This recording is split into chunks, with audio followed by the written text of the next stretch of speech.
Ang ganda nito guys, napakadali na lang mag-ihaw. Dati kasi kapag nag-iihaw kami, kailangan pa naming lumabas.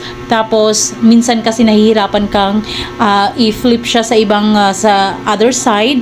Pero ito guys, nung meron na kami nito kahit sa loob ng bahay, napakadali na lang talagang mag-ihaw. Tingnan mo naman 'di ba? Non-stick siya sa Mupsal grill plate. Ayan siya at nagustuhan ko talaga to at napapadali lang talaga yung trabaho ko. Ayan, so pwede mo siyang iwan dyan and balikan mo na lang, 'di ba? Kung kailangan na siyang i-flip sa other side. So napakadali na lang talaga ng trabaho natin dito. Kaya kung gusto mo, i-click mo yung yellow basket para maka-order. At alam nyo ba, kahit simpleng pagluluto ng itlog, napakadali na lang kasi non-stick siya.